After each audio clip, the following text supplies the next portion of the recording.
trabalhei, a gente deu suporte na coisa da repercussão no mundo esportivo, mas essa é uma reportagem do Marcos Nunes, sob a responsabilidade do editor Humberto Tiziolo. Então, retificando, sem a participação do Marvel dos Anjos, o Extra publicou nessa semana uma das grandes histórias do esporte por aqui. Está aqui a capa do jornal, foi na quarta-feira. Ninguém sabe onde Garrincha está enterrado e ao longo da semana a gente foi tendo mais elementos sobre essa história.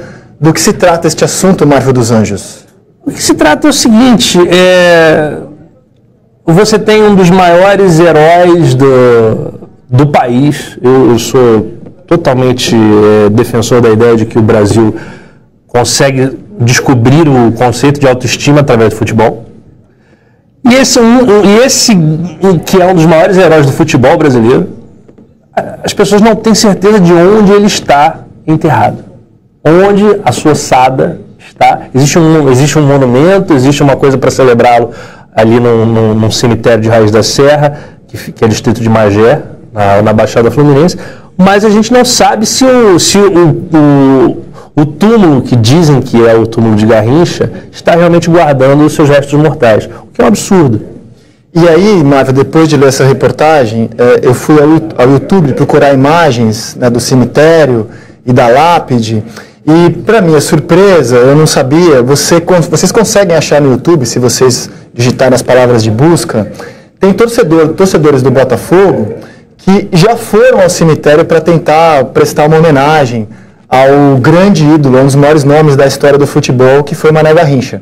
E aí todos que vão lá se impressionam com a precariedade do cemitério, como ele é muito abandonado, muito mal cuidado, e inclusive com um erro, o que me deixou muito surpreso, da data da morte do Garrincha, porque o Garrincha morreu em 83 e no túmulo está acreditada uma data incorreta, como se fosse 85.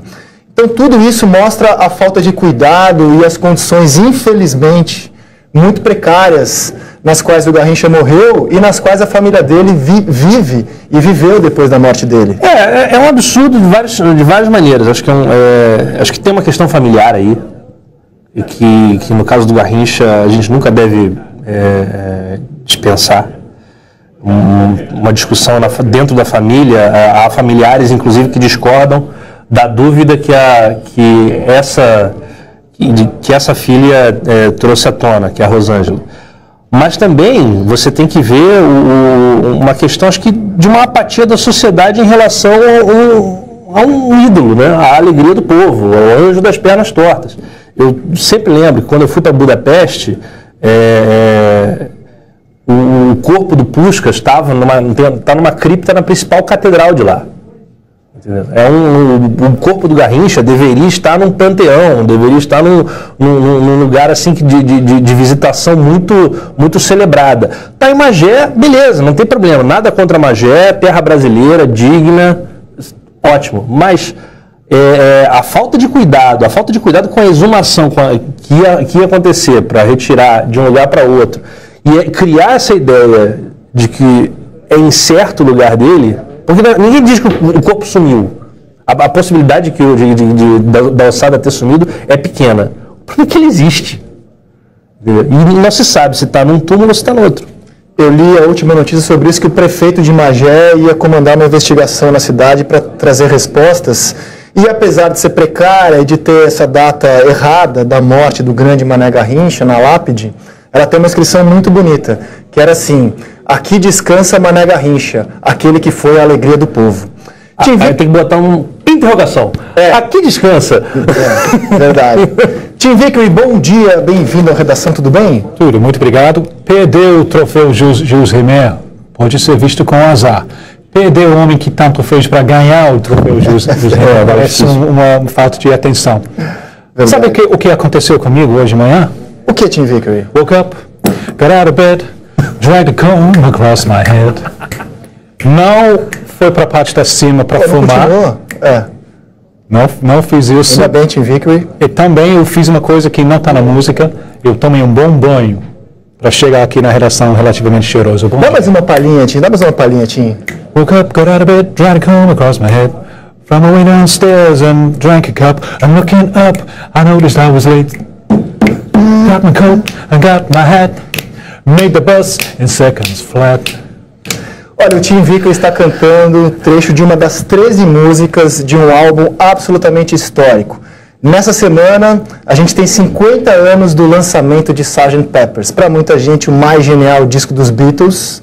E a gente vai colocar para vocês a capa dele, porque além dele ter sido uma revolução musical, ele é também uma revolução visual e uma revolução cultural na história do pop.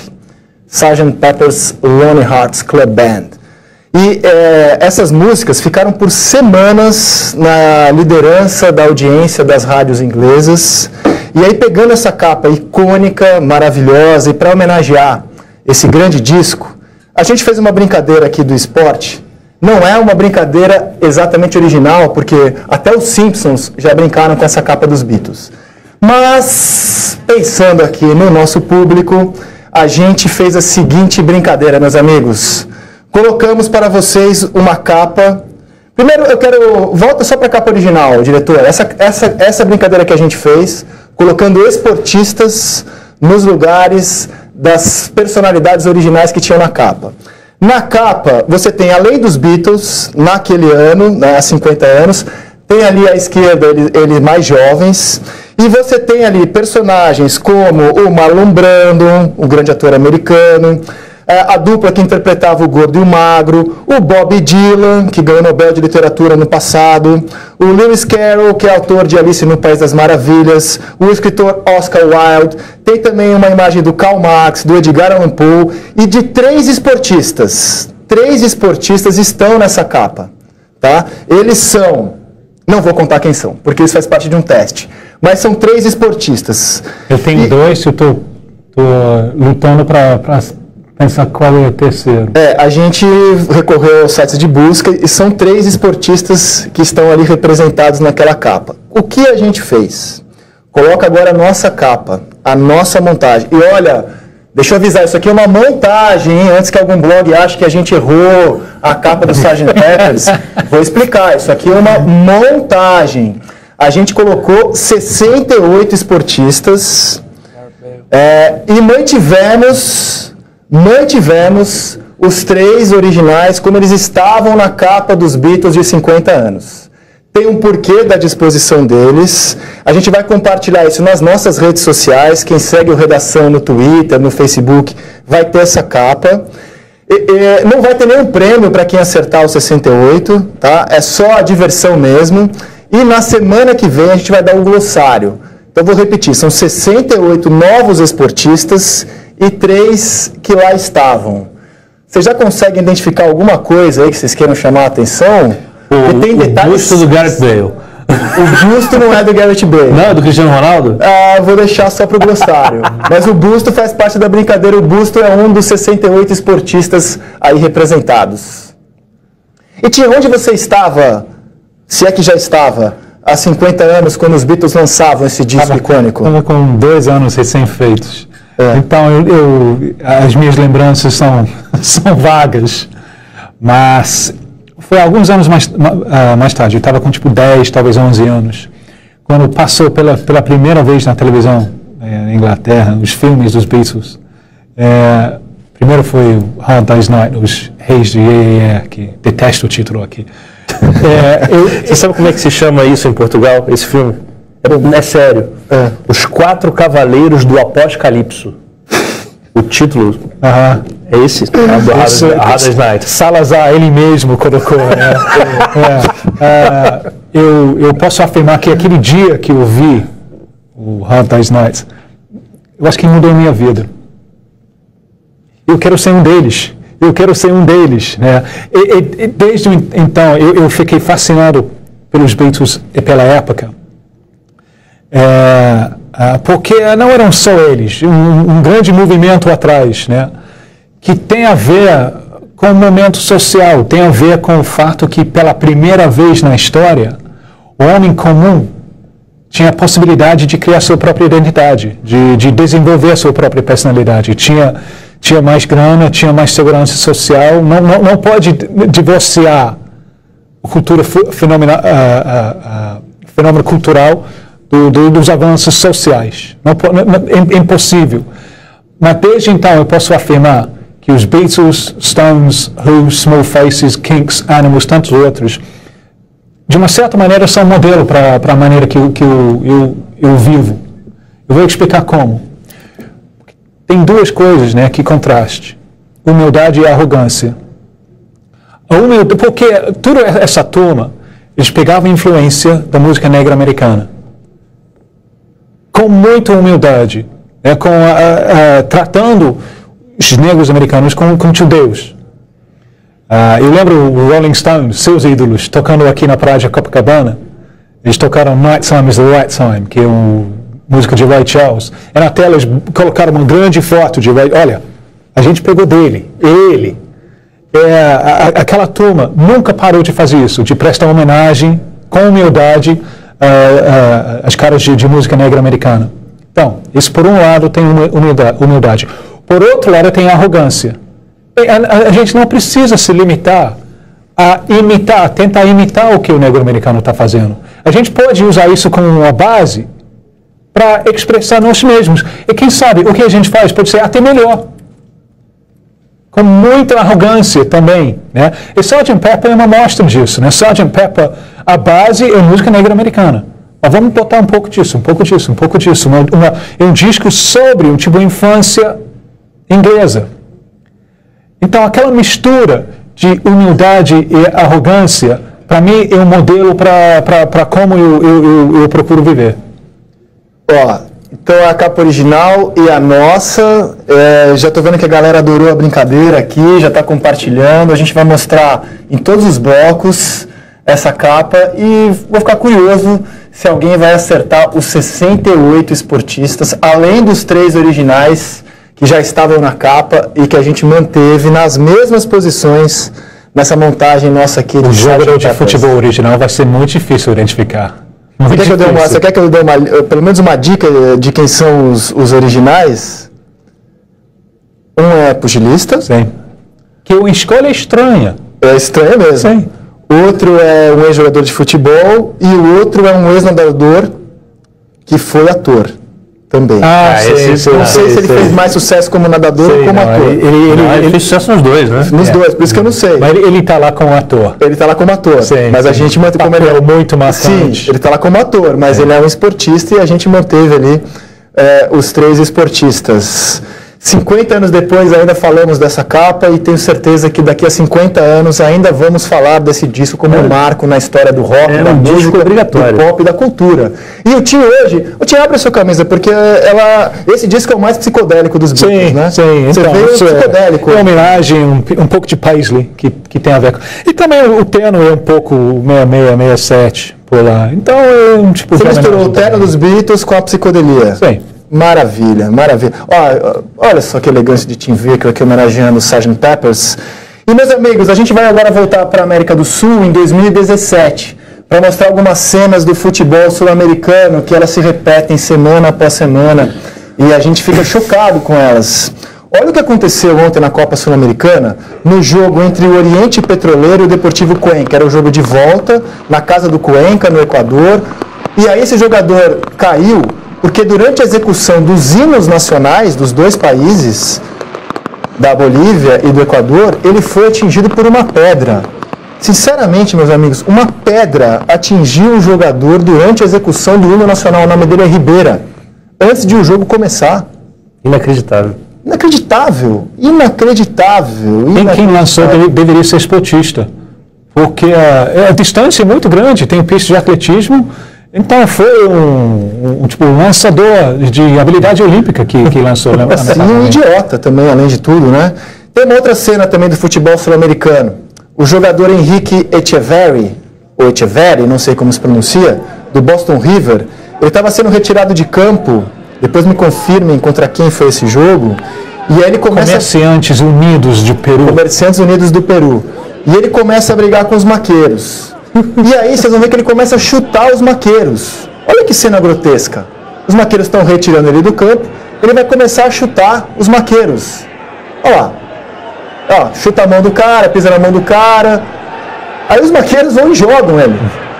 E aí o cara que estava absolutamente machucado, precisando sair de maca, levanta-se e começa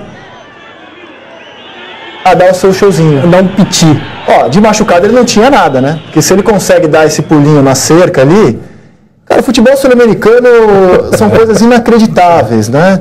E para falar, quando a gente cita essas questões envolvendo o futebol sul-americano, a gente tem um filósofo aqui, que é o Eduardo do Bahia. Toda vez que a gente mostrar uma cena dessa, a gente vai mostrar o antídoto para ela, que veio do filósofo Eduardo do Bahia. Fala, Eduardo.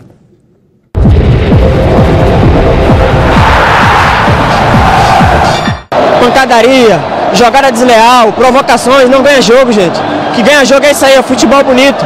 Cristiano Ronaldo e Messi não foram o melhor do mundo dando porrada, foi jogando futebol. Então isso que tem que jogar agora, nos clássicos pelo Brasil tem que existir isso, futebol e festa da torcida. Para de violência, que isso aí não chega a lugar nenhum. Os pais de família estão deixando de ir para o estádio e levar seus filhos por causa da violência. Isso tem que acabar. Isso tem que acabar dentro do campo e fora também. Dentro do campo e fora também. Dentro do campo, boa, Eduardo. A gente vai só lembrar que a gente está, nessa semana também, tendo os 6 meses exatos da tragédia da Chape na Colômbia. E naquele momento, muita gente teve a esperança que teríamos uma reviravolta, uma mudança para melhor no futebol sul-americano, mais solidariedade, menos violência. E aquilo ficou só nas palavras mesmo, né? A gente está vendo de novo em competições sul-americanas um ambiente absolutamente de guerra, de baixaria, com essas imagens. E olha, não foi diferente na partida pela Copa do Brasil ontem, entre Cruzeiro e Chapecoense em Chapecó, jogo de volta. Foi empate, Cruzeiro classificado, e nós vamos a Chapecó agora conversar com o Cleiton César sobre o jogo e o barraco depois dele. Cleiton, bom dia, bem-vindo ao Redação, tudo bem por aí?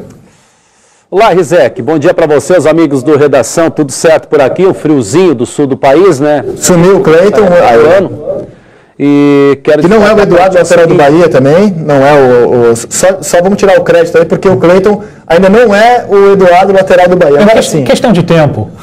Mas é questão de tempo, em breve o Cleiton poderá defender as cores do Bahia. Diga lá, Cleiton.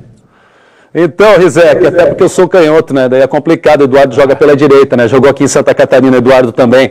Mas eu falava com relação ao jogo de ontem, Rizek, alguns incidentes, né?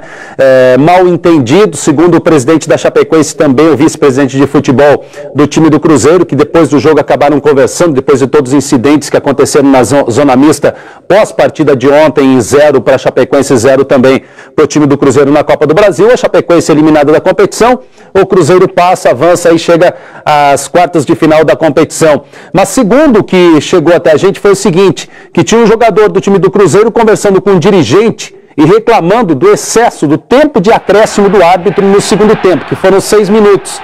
E aí nesse meio tempo, o presidente da Chapecoense, o Plínio Veneza, estava passando por eles e pensou que estivessem falando dele, do presidente da Chapecoense. Aí o presidente da Chapecoense foi tirar satisfação, aí você acompanhando imagens também das expulsões pós-partida, o Rui Costa do Departamento de Futebol e também o João Carlos Maringá. E depois disso, olha só o que acontece. A correria toda para esse local, para a zona mista da Arena Condá. Aí sim aconteceu o barraco, foi nesse momento que eu destaquei há pouco, onde o presidente da Chapecoense teria entendido que estavam falando mal dele. E aí o momento em que um torcedor da Chapecoense joga um objeto para o gramado e acerta o Evandro Thiago Bender, o quarto árbitro da partida. Ele acertou próximo ao olho, abaixo do olho, olha só, saiu sangrando no lado esquerdo do nariz, o Evandro Thiago Bender. Tudo isso relatado já na súmula da partida de ontem. Inclusive, no relato do árbitro Péricles Bassols, o árbitro carioca, que apitou o jogo de ontem, carregou a súmula aqui, viu? Muito seu filho daquilo, né? Vai se, todas aquelas palavras que não são nada bonitas envolvendo o futebol mundial e também o futebol brasileiro. Lamentável realmente o que aconteceu ontem, mas pós-jogo, o vice-presidente de futebol do Cruzeiro e também o presidente da Chapecoense conversaram, foram até os vestiários dos visitantes, todo mundo pediu desculpa, todo mundo notou que se exaltou demais pós-partida ontem na eliminação da Chapecoense na Copa do Brasil, viu, Rizek? Cleiton, a gente vai mostrar as entrevistas do Rossi, do Mancini e do Bruno Vicentim, que é o vice-futebol do Cruzeiro, falando sobre isso. Confira.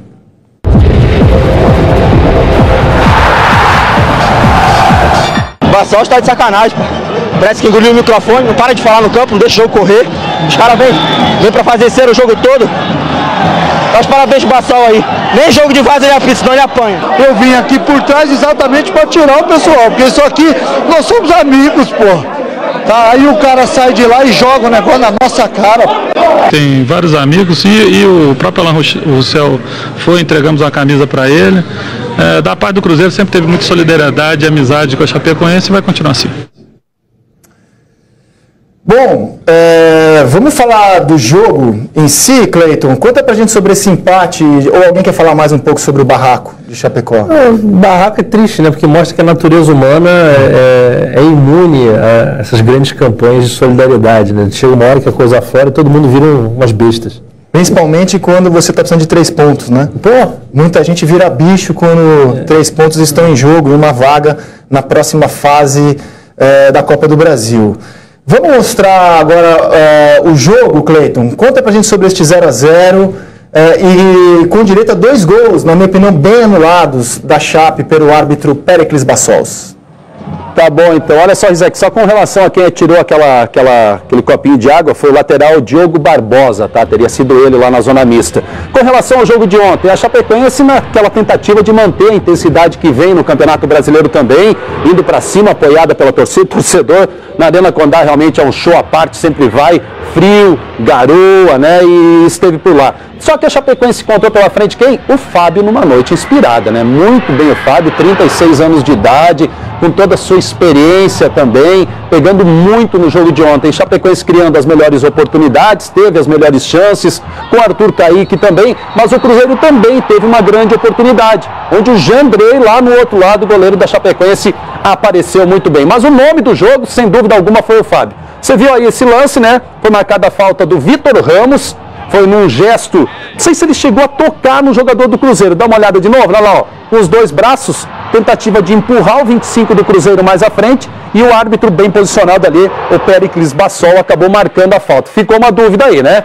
Depois a Chapecoense acabou chegando ao segundo gol, só que completamente impedido. O Reinaldo ainda acertou bola no travessão, o Cruzeiro tentou chegar ainda, teve oportunidade de fazer o seu gol, mas não estava com a pontaria aquela afinada o time do Cruzeiro também. E depois, no lance da Chapecoense também, onde teve o gol do Wellington Paulista, o Wellington Paulista estava, assim, completamente impedido no lance do gol dele. Chapecoense, como teve que sair mais para o jogo, para buscar o resultado, 1-0 levaria a disputa para os pênaltis, porque em Minas foi 1-0 para o Cruzeiro, a Chapecoense acabou dando espaços para o time de Minas. E o Cruzeiro teve oportunidades nos contra-ataques. Mais um lance aí, Chapecoense pediu pênalti no Rossi. Achei que não, achei que exagerou o Rossi nesse lance. E aí, o lance do Luiz Otávio, mais à frente, impedido, né? Totalmente impedido, não era o Wellington Paulista, não, era o Luiz Otávio, estava totalmente impedido, a gente vai ver aí, olha novamente, não tem do que reclamar não nesse lance, o Luiz Otávio realmente estava impedido. 2 gols anulados então, da Chapecoense, impedimento marcado, não tem do que reclamar. O que a gente fica lamentando realmente foram as cenas finais da partida de ontem, que não poderia ter acontecido, até porque se consideram 2 clubes irmãos, principalmente depois de toda a tragédia de 29 de novembro do ano passado, onde o Cruzeiro, segundo o próprio presidente da Chapecoense, o Plínio Denez, também é um clube irmão que ajudou bastante a Chapecoense nessa reestruturação, nessa remontagem de clube. E com o detalhe, Rizek e amigos do Redação, domingo Chapecoense e Cruzeiro voltam a se enfrentar, mas agora pelo Campeonato Brasileiro em Minas, às 7 horas da noite. Vou mostrar os times classificados para a segunda fase da Sul-Americana. São 32 equipes, a Chapecoense é uma delas. Pelo Brasil, Chapecoense, Corinthians, Flamengo, Fluminense, Ponte Preta e Sport.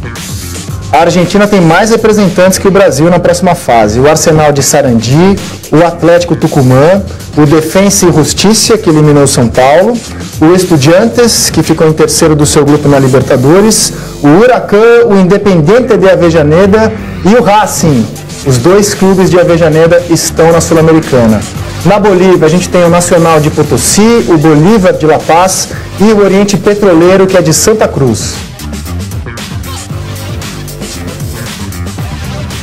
No Chile, o Deportes Iquique, que ficou em terceiro no grupo do Grêmio, o Palestino, que já tem no seu currículo ter eliminado o Flamengo da Copa Sul-Americana, Na Colômbia, Deportivo Cali, Independente Santa Fé, Independente Medellín, Júnior de Barranquilla e o Patriotas. No Equador, o Fuerza Amarilla, a LDU e a Universidade de Quito. No Paraguai, o Cerro Porteño, o Libertad, o Nacional, o Olímpia, Sol de América.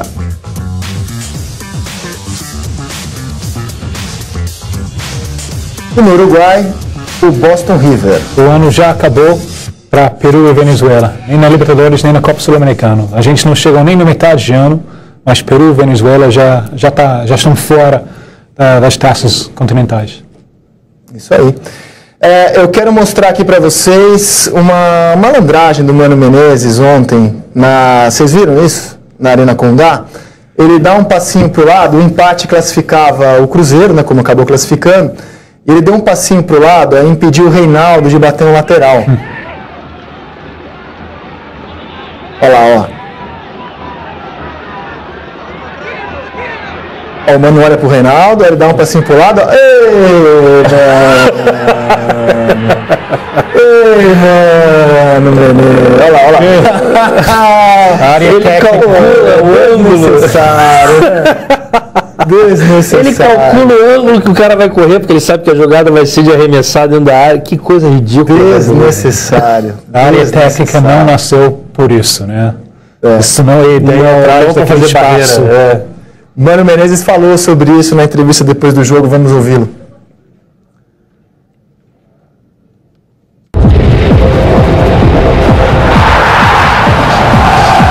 A equipe soube se comportar com essa dramaticidade, marcou bem, marcou forte. Foi muito difícil marcar a bola aérea da Chapecoense, né? Principalmente com as laterais cobradas pelo Reinaldo. Houve muito corpo a corpo, houve muito choque, houve muito de tudo e a gente tinha que ter força para saber responder. A equipe foi bem e nós saímos contentes daqui. No segundo tempo teve uma jogada que ele foi cobrar o lateral e ele trombou com você, foi sem querer? O que aconteceu? Não foi sem querer não, eu estava na minha área técnica e fiquei na linha para atrapalhar ele um pouquinho. E tenho o direito de fazer. Perfeito, Mano. Perfeito, não, é óbvio. Não, eu estou ali, eu posso participar, fazer uma barreira pro arremessador e estou completamente certo. E você tem um técnico que consegue dizer isso com essa cara lavada, o ex-técnico de seleção brasileira, um profissional que a gente respeita por uma série de sistemas táticos de times que ele organiza. Ele diz isso com a cara mais lavada do mundo. Um absurdo. Perfeito. Eu me despeço. Mas quem foi mais perfeito? O quê? Mano ou Marco? Os dois foram perfeitos. Os dois foram perfeitos. A perfeição está aí. Cada um com a sua perfeição ali. O Cleiton, eu me despeço de você aqui com as considerações finais, meu amigo. Tá bom, forte abraço, Rizek, os amigos ligados na redação. Mano Menezes destacou corpo a corpo dele e do Reinaldo. E a risadinha do Reinaldo foi sensacional no fim, né? Aquela olhadinha pro Mano e aquela risadinha. Então, lembrando, Chapecoense, então, relembrando aí, domingo, 7 da noite, tem pela frente o Cruzeiro jogando em Belo Horizonte. Chapecoense, neste momento, que é líder do Campeonato Brasileiro. Forte abraço, Rizek, a todos ligados na redação. Até a próxima. Valeu, Cleiton. Olha só, meus amigos.